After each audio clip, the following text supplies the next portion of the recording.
Menteri Investasi Bahlil Lahadalia membeberkan nasib divestasi saham 14% PT Vale Indonesia ini kepada Indonesia melalui holding industri pertambangan Main ID. Ada kendala yaitu masalah harga. Bisa Pak Sugeng ceritakan menurut Anda apa yang membuat masalah harga ini masih penentuannya berjalan alot, Pak? Iya, prosesnya cukup luar biasa ya karena kami di Komisi 7, saya selaku Ketua Komisi 7 mengawal proses ini semuanya. Betapapun kita harus laksanakan Undang-Undang Nomor 3 Tahun 2020 yang mensyaratkan dari usaha pertambangan yang generasi pertama PKP 2B istilahnya yang habisnya khususnya untuk Vale ini memang akan habis berlakunya yakni di 28 Desember tahun 2025. Itu pun dari hasil amandemen di Oktober tahun 2014 yang lalu. Jadi ada diberikan waktu kurang lebih 11 tahun untuk memenuhi syarat-syarat tertentu dan akhirnya dengan Undang-Undang Nomor 3 tahun 2020, tahun 2020, maka ada syarat lain termasuk nanti akan ada namanya semacam relinquish penciutan wilayah kerja karena sekali lagi tambang ini kan dalam kategori bumi, air, kekayaan yang terkandung di dalamnya dikuasai negara untuk sebesar-besarnya kemakmuran rakyat. Berbagai skema telah kita tinjau, yang ininya salah satunya adalah untuk mencapai keadilan dan juga memberi kesempatan masyarakat, baik itu kelompok usaha di pertambangan untuk mendapatkan kesempatan. Maka bagi PKP 2B yang semula menguasai besar sekali lahan-lahan, maka kita ciptakan sebagaimana nanti diajukan dalam RKAB dan itu sudah barang tentu juga sangat memadai lah. Karena apa? Misalnya Vale di Sulawesi Selatan itu di Sorowako ya, itu kurang lebih 70.000 hektar. Dan juga yang di Sulawesi Tenggara dan Tengah itu ada 24.000 hektar dan ada 22.000. Jadi total Vale itu menguasai kurang lebih 118.000 hektar wilayah pertambangan. Nah ini yang juga terus-menerus kita upayakan agar mencapai keadilan. Kenapa? Ada sebuah keharusan selain kita harus menjalankan konstitusi yang turunannya adalah undang-undang, kita juga melihat nikel adalah salah satu barang yang langka ya ke depan. Kenapa demikian?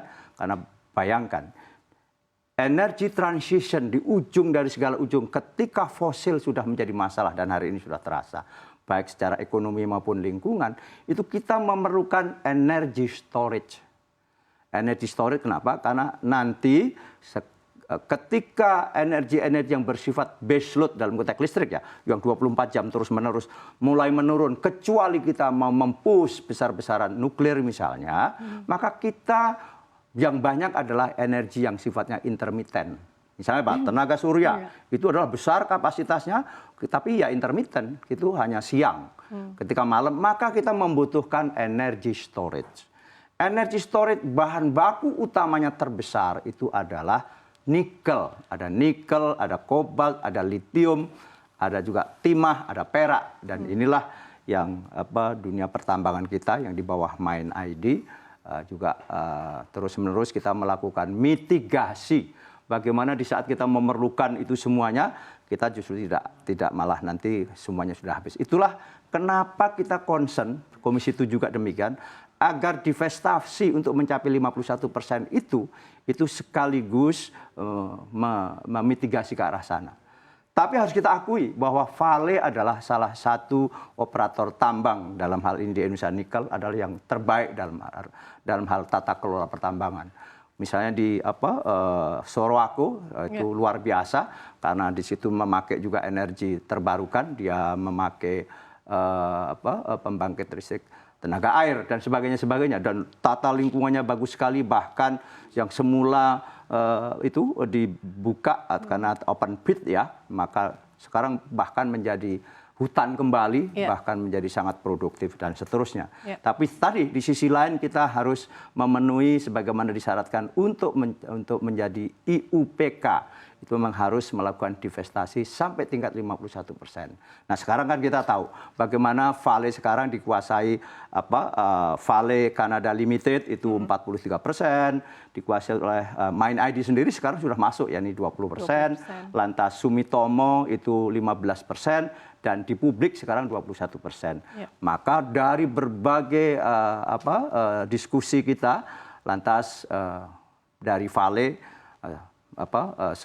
sepakat untuk melepas 14%. Ya. Nah sekarang di tingkat harga, salah satu menjadi kendala, bukan kendala, jadi biasalah ini kan tawar menawar.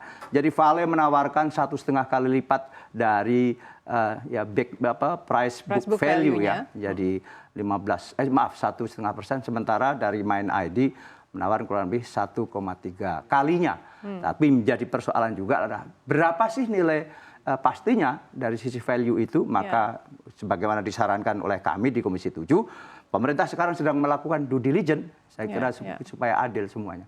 Saya kira itu Frida. Baik, untuk pengantar kita diskusi. Saya mau ke Pak Reddy. Pak Reddy, poin-poin tadi sudah disampaikan oleh Pak Sugeng Suparwoto betapa pentingnya ini supaya saham Vale bisa kita beli begitu oleh MindID, berpindah tangan 14%-nya sehingga MindID nanti jadi punya 34% ya, 34%. Pak Sugeng.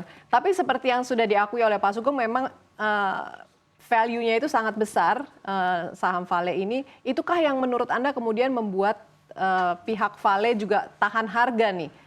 Pak Reddy, gimana pendapat Anda mengenai hal ini? Ya. Baik, terima kasih Mbak Frida. Jadi mempertegas apa yang Pak. Investasi saham itu adalah perintah konstitusi. Itu yang pertama, kemudian juga secara clear and clean, juga di Undang-Undang Minerba, di Undang-Undang Nomor 3 tahun 2020 di pasal 112. Artinya secara yuridis normatif, ini adalah satu keharusan, Mbak. Satu kepastian yang memang tidak bisa ditawar lagi kewajiban investasi ini. Kemudian investasi ini dalam rangka the greatest happiness of the greatest number, dalam rangka memberikan sebesar-besar kemakmuran rakyat. Kenapa sih perlu divestasi? Karena selama ini kan PT Vale dikuasai oleh mayoritas asing. Kemudian juga ada publik, situ ada IPO. Nah, dengan kemudian ada MindID di situ, maka ketika MindID sebagai pemegang saham mayoritas, maka ini terjadi peralihan kendali. Dan ini penting bagi bangsa, karena sumber daya alam ini yang disampaikan oleh Pak Sugeng tadi itu adalah sumber daya strategis. Maka negara dalam hal ini BUMN kita, MindID ini harus kemudian menjadi pengendali utama dalam rangka kebijakan-kebijakan strategis dalam tata kelola nikel. Itu pertama ada kendalian.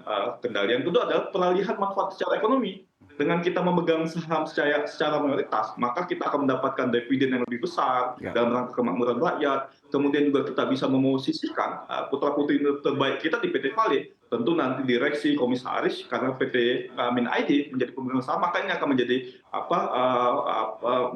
menjadi kemanfaatan bagi MindID dan bagi pemerintah. Kemudian yang ketiga, dalam konteks comply terhadap kaidah pertama yang baik. Misalnya, sekarang kan PT Vale yang disampaikan oleh Pak Sugeng tadi itu wilayahnya sangat besar, Mbak. Ada 118.000 hektar. Nah, ini sebenarnya memang potensi ini bisa memberikan manfaat lagi ketika kemudian ada misalnya bagaimana kemudian ekonomi kerakyatan bisa tumbuh di situ, bagaimana penambang-penambang misalnya di tingkat lokal itu bisa diajak, bagaimana kemudian nanti misalnya skema BUMD dan seterusnya. Artinya ada kemudian skema bisnis yang tidak hanya kemudian bisa dimanfaatkan oleh MindID, tapi kemudian bisa kemudian mengangkat ekonomi rakyat di Sulawesi. Karena PT Vale ini ada 3 provinsi, Sulawesi Selatan, Sulawesi Tenggara, dan Sulawesi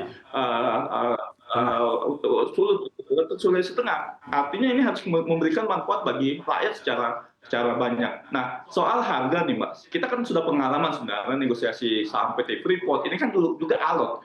Dan ini biasa dalam konteks bisnis to bisnis, dalam konteks skema investasi sudah biasa. Tapi posisi kita hari ini posisi sangat kuat. Yang pertama adalah PT Vale itu akan habis di tahun 2025. Artinya ketika kemudian kita tidak memperpanjang dengan IUPK, maka selesai nih. Menurut Undang-Undang Minerba, ketika berakhir dikembalikan ke negara. Sebenarnya negara gampang saja ketika kembali ke negara, tinggal menugaskan MindID untuk menguasai seluruhnya. Yang tadinya kita beli saham 14% kemudian dengan menggunakan anggaran di situ, dengan berakhir 2025 ini menjadi milik kita 118.000 hektar dikembalikan ke negara, ya sudah tinggal ditugaskan saja kepada MindID bekerjasama dengan BUMD saya kira nggak soal dalam konteks misalnya kalau PT Vale ngotot nggak mau itu. Kemudian yang kedua, kita bisa kemudian menciutkan, oke harga nggak cocok, ya sudah, kita kembalikan ke Undang-Undang Minerba. Karena di Undang-Undang Minerba itu IUPK itu maksimal untuk mineral itu 25.000 hektar. Artinya sudah 25.000 hektar saja PT Vale ya dengan saham hari ini gitu kan, pemerintah Minagri hanya sekian persen, sisanya kita berikan saja luas wilayah yang lain itu kepada Min.id. Ya. Ini yang saya kira memang dalam konteks hari ini, Mbak Frida, kita punya posisi yang cukup strategis untuk memastikan Vale dengan harga yang cukup ya sesuai dengan keekonomian keuangan negara kita di satu sisi, kemudian di sisi lain ya PT Vale nggak punya pilihan, mau lanjut divestasi dengan harga yang memang ya bisnis to bisnis tetap tetap tidak merugikan kepentingan nasional, atau kemudian di 2025 pemerintah sudah oke, Vale goodbye, kita selesai. Ini dikembalikan ke negara, negara diberikan itu pada BUMN kita. Ya.